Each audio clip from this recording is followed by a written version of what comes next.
Whenever you're ready. Hey guys, welcome to the What's Your Angle podcast. Oh, that was dumb.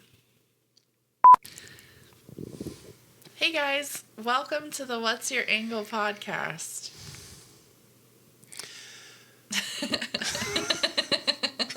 Okay, give me a second. Okay, cool. Me. Stop. I was ready, damn it. Okay. Okay. Beep. Hey guys, welcome to What's Your Angle podcast. Here we talk about life, relationships, and mental health. I'm Jessica. I'm Ryan. Let's jump in.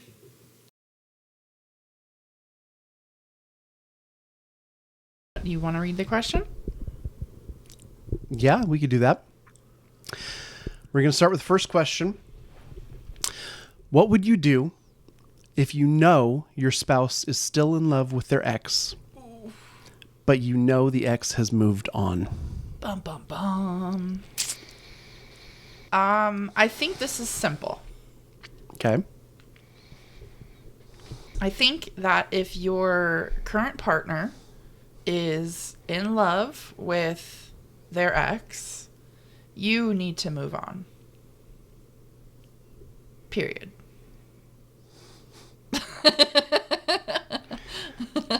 All right, question 2. Like, I feel like it's that simple.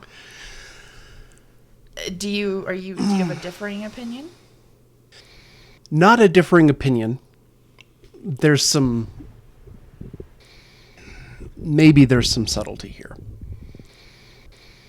If your spouse is still in love with their ex, okay. In love means has romantic feelings for. Yes. We're using that definition for in love. Correct. You can love somebody and you can be in love with somebody. Correct. This says in love. This says in love, which implies romantic feelings for their ex. But you know that the ex has moved on, and the person that has these romantic feelings about their ex, you're married to. Mm-hmm. Yeah, the short, sweet, simple answer is it's time to get a divorce and it's time to move on. The answer that is harder and comes with more drama is, are they in love with you? Like being in love with multiple people? Yeah, like being in love with having romantic feelings for multiple people. One of them is you. The other person is their ex. I feel like they would have said that in the question. Well, this is from the perspective of the person who sent the question, not the person who might have multiple romantic feelings. Correct. But Jessica, what's the word? Communication. That's the word. This is something you guys need to talk about. You need to have a frank, honest discussion. No holds barred. No not saying the things that need to be said. You got to talk to each other. Yeah, and fear of hurting the other person's feelings. You definitely need to at this point, everything needs to be laid out on the line, and the rough conversations need to be had. And like we talked about in the last episode, no good decision has ever been made out of fear. You can't be afraid to have the honest conversations, the honest discussions, the honest communication. Because if you are, or you're making decisions because you're afraid that some other thing will happen, you're not going to get a positive outcome. True. The best you can get is a maybe tolerable outcome. A temporary Outcome. Yeah. But it's not going to solve anything. No. Nope, I agree. That's it. Good luck. Good luck, person. Yeah. Question 2. Do men have fantasies about being with other men, or do women have fantasies about their man being with another man, or is it just me? I feel like this is a very simple answer. Okay. If you are bisexual, yes. If you are Heterosexual? No. I disagree. I'm gonna jump in. I think a fantasy is fun. It's something that may or may not happen. It's you know, fantasizing that you can be with any person that you want. So for me, fantasies are fun, and they can be fiction or nonfiction. Yeah. So I think that if you are a straight man and you're having fantasies about being with men, then that's one thing. Acting on them is another thing. Yeah, but there's still the root to the fantasy. Like the root. Well, the question is just, do men have fantasies about being with other men? And I feel I can honestly say I have never fantasized about being with another man, presumably in a sexual scenario. I know that it has for other people. Yeah. But does that... Well, it's not binary, right? It's not you Yes are or straight or you are gay, or if you're in the middle, you are bisexual. It's not that. It's a spectrum. It's a range. Right. It's more like percentages. Like somebody could be 90% heterosexual and like 10% something else. What does that 10% something else look like, though? Because I feel like putting a percentage on it doesn't make sense. I think as somebody who is... I guess what I mean is it's like a range. It's not like one single thing. Right. I know lots of women who would consider themselves straight, heterosexual, but they've also had some, homosexual, bisexual experiences Right. that they kind of enjoyed. It doesn't mean that they consider themselves, full on, I'm only this and I'm nothing else. It's a range, but I think at the root of it, if you're fantasizing about something, then there is a desire for that somewhere inside you. Yeah. Possibly. Possibly. I mean, that's what I think. So Yeah. there are people who do fantasize about things. There is a desire somewhere inside of you for that. That's where my initial, if you are bisexual, maybe that was too cut and dry of a way to explain it. Okay. But I guess a better way to explain it is there is some element of that inside you somewhere. Like somewhere deep down, you kind of you want this maybe a little bit. Yeah. Okay. Yeah. Now, again, there's a difference between, fantasizing about it, daydreaming about it, and then choosing to act on it. Teach their own. I mean, you like what you like. Yeah, for sure. The second part of the question is, do women have fantasies about their man? Like, I've never fantasized about you being with another man, coming from the aspect of pan and poly. But that doesn't mean that I wouldn't be okay with it if we were in a situation like that. It's not something that I'm like, laying in bed thinking about at night, like you being with somebody else. So. Yeah. Interesting. There's a friend of mine who really enjoys her porn being gay men together. Interesting. And that does it for her. Interesting. Like, all right. Yeah. I mean, that's cool. That's your thing. Cool. Good for you. You know what that is. I guess at the time that I heard that wasn't something that I had expected to hear. I was a little surprised by that, but I think that's not a very common. I have no idea. I don't think it's very common for a straight woman to enjoy or seek out gay male porn. I don't think that's necessarily common. Not that there's anything wrong with it. I just think that's interesting. Later on, we found out that this friend's husband is bisexual. Oh, cool. So it's not, knowing that now, it's not as surprising. Yeah.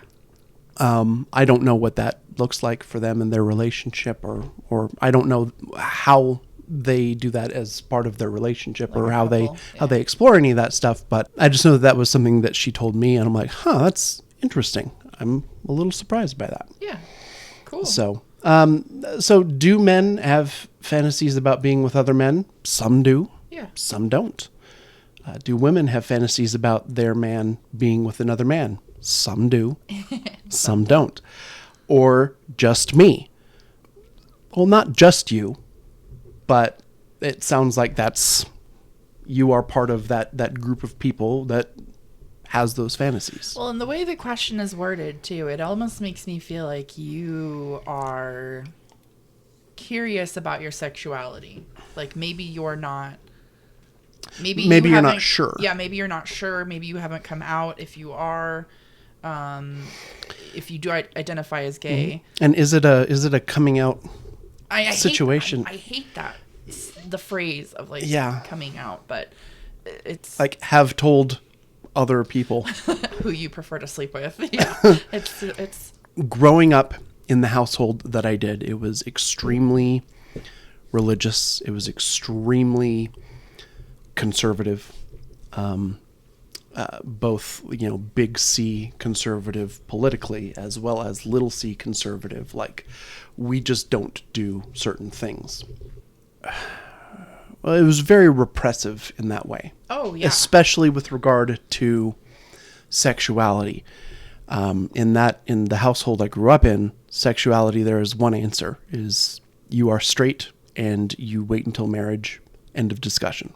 Having learned about all of these other things in the 20 plus years, 25 years since I moved out, there's a lot that I've learned, a lot of discussions that I've had with people, a lot of things that I didn't know before that I have a better understanding of now, even if they're not for me. Right. Like I know that for myself, I'm straight. Yeah.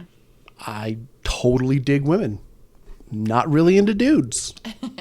And that's what it is for me, but I also recognize that that's not how it is for everybody. And I've also come to understand that even in women that I've known, women that I've met, men that I've met, had these discussions with, stuff that I've talked about, not everybody is on the same spot in the spectrum.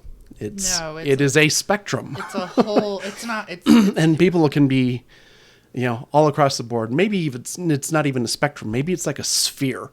And it's because it's not just here to here. Maybe it's here to here to here to here. I think of it as just a gray area. like everybody falls in this gray area, and it's just like, are you more of the pale shade of gray, or are you like a darker shade of gray? Yeah, or a more neutral shade of gray. Yeah, exactly.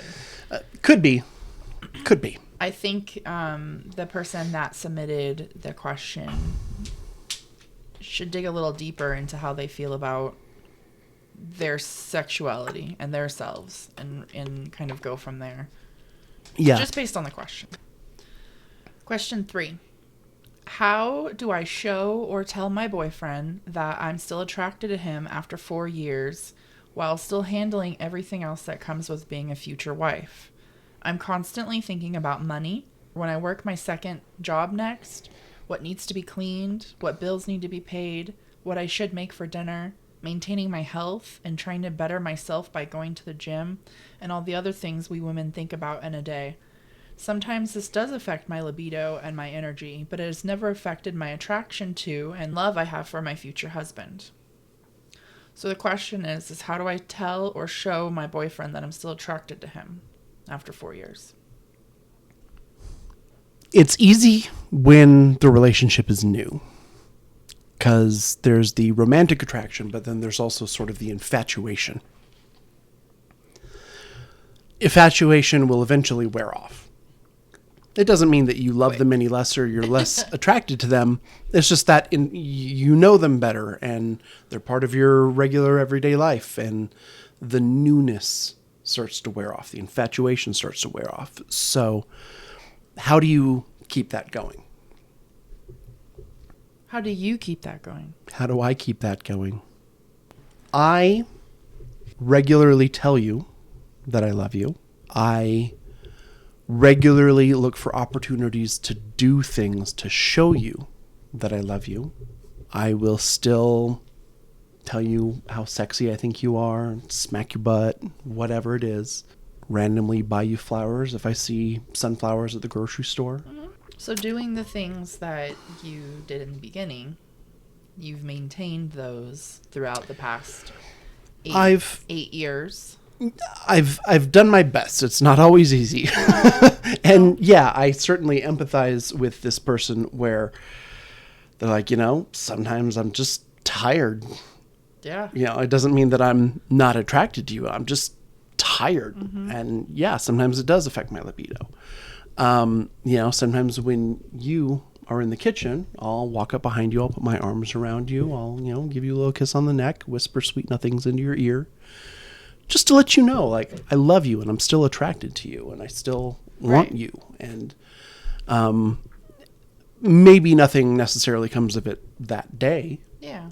But just trying to continue to do the stuff because we get tired. Oh, yeah. We get tired. I get it. But trying to regularly take time away together, go on dates. Yeah, we have a standing date night every week, every Friday. Yeah, every Friday night we'll be like, something. let's go out. Let's do something together. Let's stay in and watch a movie. Let's run over to the local Quickie Mart and grab some goodies, and then go watch a movie together. Downstairs. Yep. So dating for me. Yeah. Dating you. Mm-hmm. Continually dating you has been important for my side of the relationship. Mm-hmm.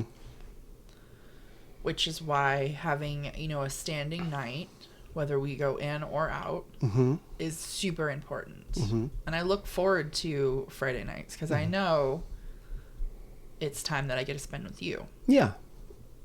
So I would say date your partner. Yeah. Make a conscious effort to date them. Mm-hmm. No matter if you've been together 6 months or 60 years. Mm-hmm. Date the person. What if they have kids? I think you can still date the person with children. It just looks differently. Okay. It might be a late night movie after the kids have gone to bed. It might be one person sneaks out and goes and grabs ice cream for both of you while, the other is bathing the children and getting them ready for bed. Mm-hmm. Just because you have kids doesn't mean the other things should stop. Mm-hmm. Now, I know you and I are in a different situation where we have kids, but they don't live at home and they're older. So for us to be able to go out and do things, it's, I guess, a lot easier said than done for some people. Yeah. Yeah. But for us, we've, I think, done a good job of no matter where we are in our careers, no matter where we are in our relationship, no matter if we got into a big fight that week, we still spend one night a week together. And honestly, guys, most of the time, it's just us sitting on the couch watching a movie and hanging out. Or, maybe we'll go around the corner to dinner. Yeah, we'll grab some pizza, or we have a few little places that we like going to, but we make the conscious, solid effort to spend time together. Yeah, and I think with kids, as somebody who was a parent to children from when they were born all the way up, even when they're really, really little, maybe there's a neighbor or a grandparent or an aunt and uncle or something like that. They could just, take the kids for a couple hours and just give you guys kind of time to yourself. Sometimes that's more difficult, but if it could be something like, hey, the kids are playing outside, maybe we can hang out together and just like watch something together. Right. Or just kind of sit and have a conversation like, how was your day? How are you doing? What have you been thinking about lately? What's been, what's kind of rattling around in your head right now? Right. And asking, even just sitting down on the couch together and just asking a question and then just genuinely listening. The issue, though, that I think a lot of people have, and including us, is our phones. We tend to be consumed by them, especially at the end of the day or at night, because we haven't maybe been able to be on them as much throughout the day. But making an effort to be present in the moment means putting your phones on silent or putting them in the other room and facing your partner, talking to them, not talking to each other over each other's screens. Right. Because that's not... It's being present. Right. And communicate. And I didn't say that, but I guess that was a natural assumption for me. Like, of course, if you're going to sit down together, you're going to put your phones aside. Maybe it's not as obvious or as automatic. Yeah. But I guess when I gave my answer, that was what I had assumed. Like, okay. Of course you're going to do that, right? It's just being genuinely interested in your partner and showing that interest. One of the things that we talked about in the last episode briefly was love languages and understanding what your partner's love language is. And which is huge.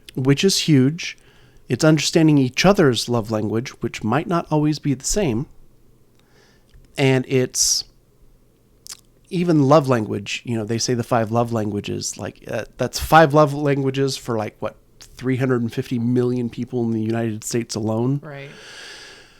Those are big buckets, Quality time for one person might be different than quality time for another person. There's still quality time, but the way that the person identifies being loved through that love language might look a little bit different from person to person, or touch, or acts of service, or giving gifts, or the other one. The other one. You actually were the first person ever to ask me about my love language. Oh, really? Yes. I don't think I had ever heard that term before. Oh, okay. And so when you asked me that, I was like, I like things. I like spending time with you. I don't know. So I jumped online and I did some research, and I found out that there are several of my love languages. I'm not just usually people have you can have a primary and a secondary and a tertiary. I don't know how common it is to be these two both number one tied. Yeah. I don't know. I don't know what that looks like. I don't know how frequently that happens for people. But, there's usually a primary, secondary, tertiary, the fourth one. I can't remember what the word is. I think it's tetra something. Gary Chapman is the author of the 5 love languages. I highly suggest, even though I haven't read it, I highly suggest to at least look up what the 5 love languages are and see how you fit in. And the 5 love languages are words of affirmation, quality time, physical touch, acts of service, and receiving gifts. So, just some things to think about. But yeah, you were definitely the first person who brought that up to me. And I'm glad that you did. And at the time that we met, I had already learned about some of this stuff. And again, I was looking for something real. Well, at the time that we met, though, you had a 10-year marriage under your belt. You are 10 years older than me. So you have a little bit more life experience. I was just this bubbly little 26-year-old who wanted to go to the beach. Right. Right. So, and I'm like, you're fun. yeah, I am. But I was also like, I was thinking about how can I learn how to love you better? Aw, you're so sweet. Because I think that's something that I learned from my first marriage, where I made a tremendous number of mistakes. One of the things that, after I got divorced and I spent the next few years reflecting on how did I get here? What went wrong? What do I need to work on? And I think one of those things was showing my partner not only that I love them, but how much I love them, and doing so in a way that they understand that I'm telling them that I love them. Right, because you can be giving them gifts, But they're like, why are you buying me stuff? Yeah, I want, acts of service or just like the husband that buys his wife a bowling ball for her birthday. Oh, Lordy. It's there are people, they're like, well, this is my love language, so I'm going to speak my love language to my partner. But if they don't have that love language, yeah, they're not picking up what you're putting down. Yeah, they're not going to appreciate it or understand it, or why are you doing this for me? Or, if somebody were to buy me flowers, like, are you telling me to throw these away? Like, what? Which I have. I've bought you flowers before. I'm like, are you giving this to me to throw away because you didn't throw it away? Like, what? Why are you giving me flowers? I don't understand this. Yes. But your love language is not gifts, though. No, it's not. It's not. You get so awkwardly uncomfortable when I give you something. I'm like, I don't know what to do with this. Why did you give me this? Right. Yeah, that's probably my least. Yeah. Of the 5, that's the one that I just don't connect with. Right. For myself. I dated a woman where that was definitely one of her big ones. I was like number 1 or number 2 for her. So I would think about that, and I'd go and I'd, buy her these little things that she liked, and she was super happy, and she's like, oh my gosh, this is so amazing. Because I was able to identify that in her, like, without even having to ask her. I'm like, oh yeah, that's what this is for her. So, but I think understanding that will kind of give you a leg up, and it will give you an opportunity to show love to your partner, to that other person. Exactly. And it's always, you might want them to understand your love language. They will never be a mind reader. Which is why you have to communicate. Mind readers do not exist. No. Don't exist. No. You have to use your words, and you have to use words that they understand. Yes, because you can't a whole other hint. You can't be subtle. You need to be like, yo, sit down. My love language is receiving gifts. So I need you to think about things to get me and then get them for me. And it seems stupid. It seems ridiculous. But I've been a guy my entire life, and I'll tell you, we need it to be that obvious. Literally, though. We are stupid. And I say that in the most loving way to all the guys that I know. Maybe it's not that we're stupid. We're very simple, and I think women are very complex. Yeah. And women, when they speak to other women, they speak that language of complexity, and they just kind of get it. But you can't speak complexity to a simple creature and expect them to get it. And so I think when a man says something to a woman, and a man is speaking his simple language, and a woman is like, what does this mean? Let me dig all the meaning out of the thing that he said. What is it? And she's just trying to add complexity or create complexity where none exists. We can't help it, though. and so I think part of communication is understanding that difference between men and women and being like, my guy. My dude. My dude. this is my love language. This is specifically what I need. This is what you need to do to help me feel loved by you. Right. And just like speak like you're talking to a toddler, and he'll be like, oh, great, I get it. And he'll appreciate Yes. that you spoke very clearly, very unambiguously. And he's like, I got it. I can do that. Yep. Interesting. I love going over these questions. I do. Question 4? Yeah. All right, I will read this one. There was a kid I was seeing, super sweet guy. He only had one flaw that I couldn't get past, and it was his sex game. The way he would try not to come in just entering the vagina.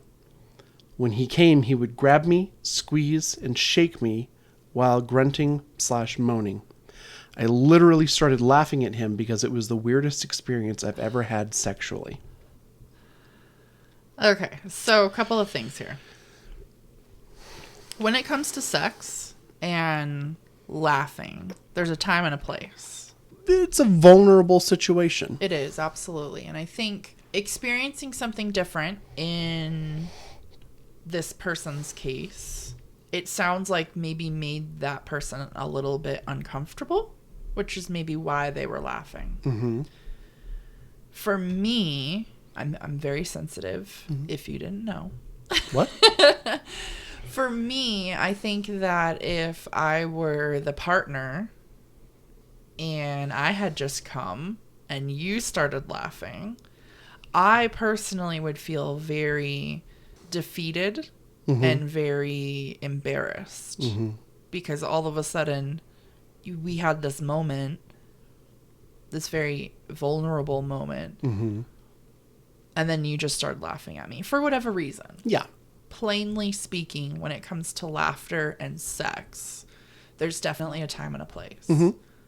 Like, if you're both having fun, Right. sure. Laugh away.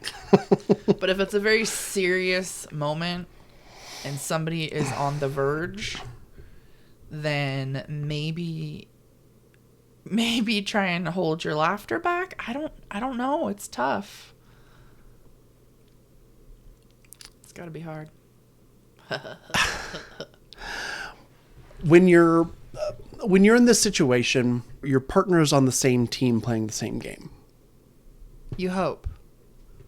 You hope. Let's lean into that hope and be like, yeah, you're both there to enjoy playing this game together. Right. You want to be a good partner. You want to lift your partner up. You want to both enjoy this game that you're playing together.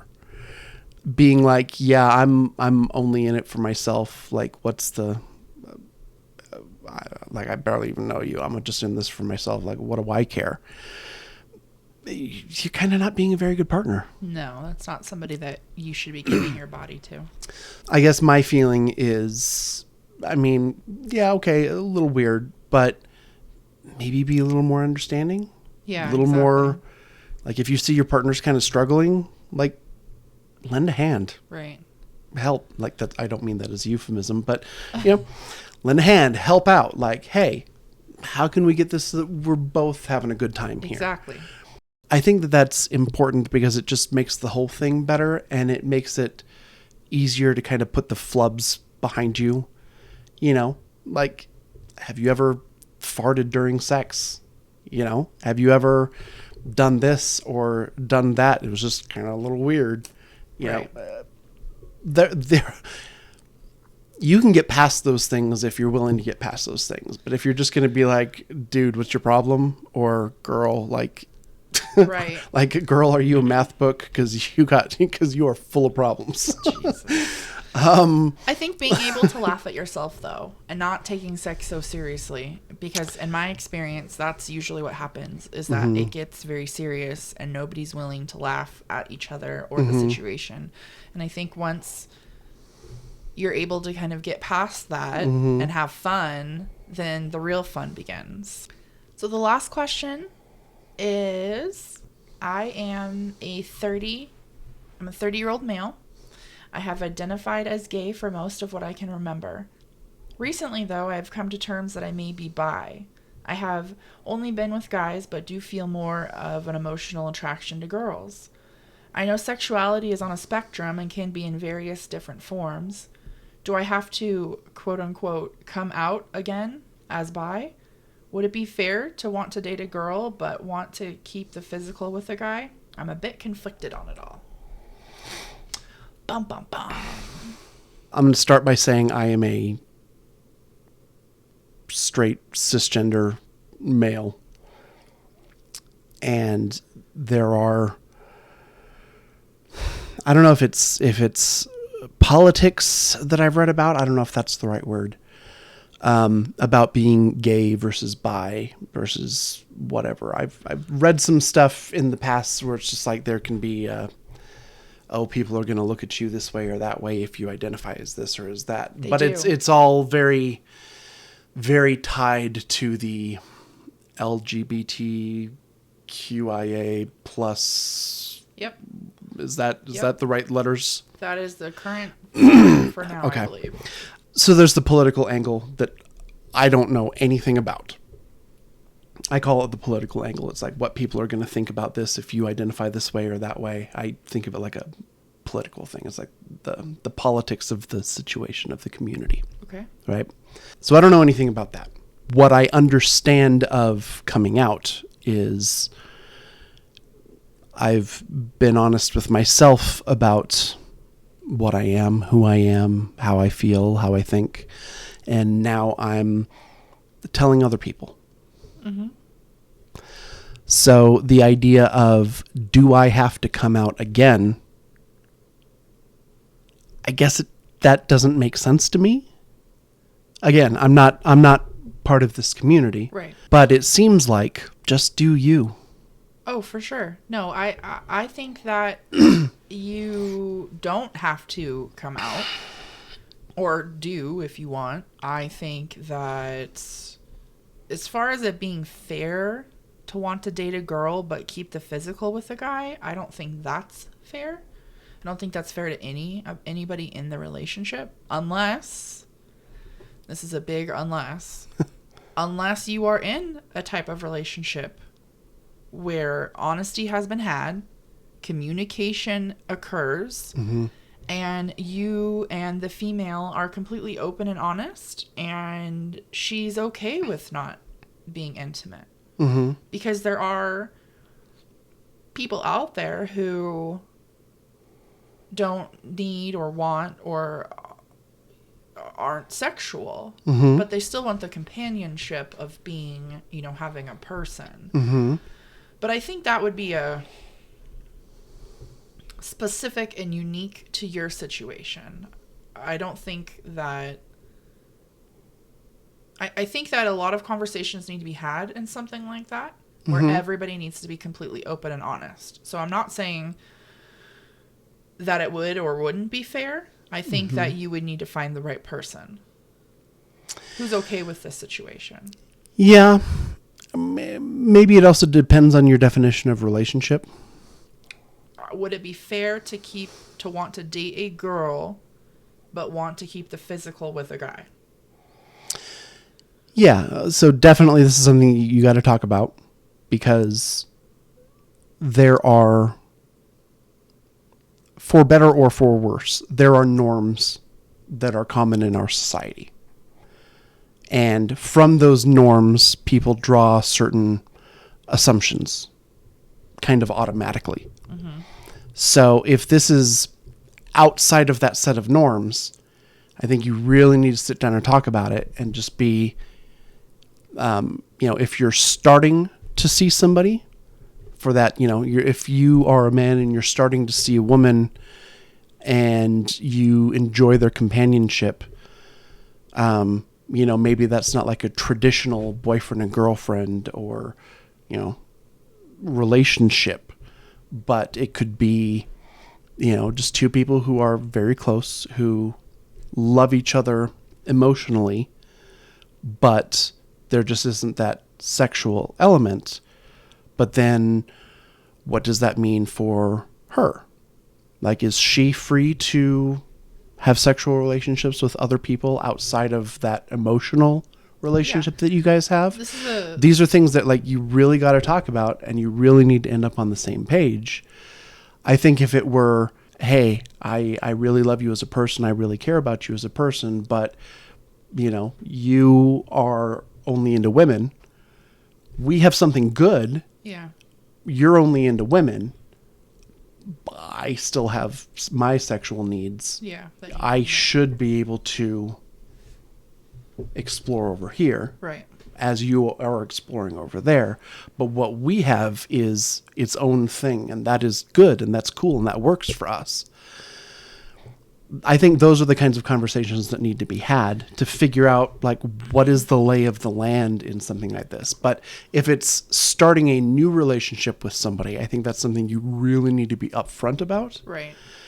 As to not waste somebody else's time who is just doesn't want something like that. Right. And what this person is talking about is essentially being in a polyamorous relationship. You want to be with one person, kind of, maybe, but then you also kind of want to be with this other person, kind of, maybe. Mm-hmm. So I think just being honest with yourself mm-hmm. and saying, yeah, I might be bi, but I also, more importantly, might be interested in being involved in a poly situation. I think that would allow you to have your cake and eat it too, essentially.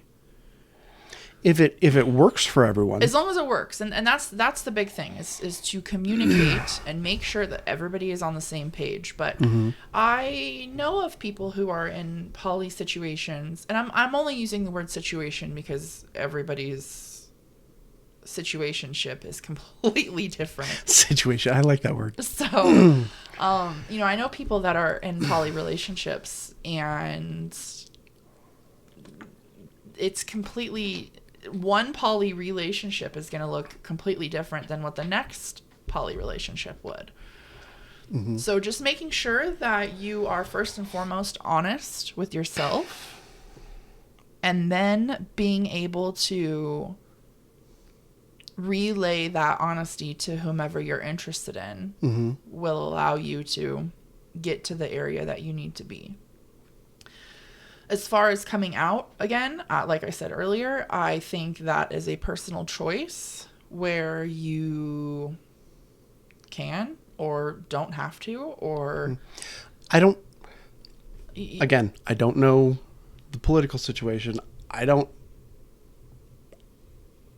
feel like that's a big deal. Like, if you want to, go for it, but yeah. I don't think, like, you should have to. It might be a big deal to this person. It might be. And it might be a big deal to the next person, but you don't have to. The mm-hmm. question is, do I have to come out again as bi? No, you don't have to do anything. You don't have to tell anybody how you're feeling. But I think that it will help you in the long term, being honest with yourself.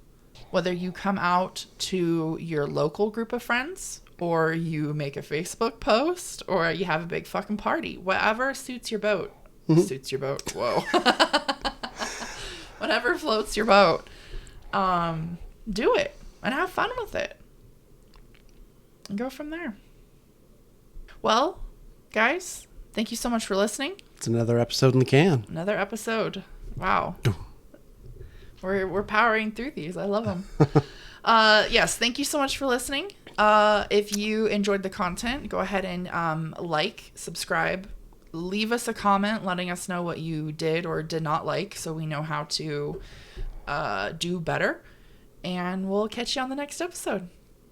Thanks. Bye.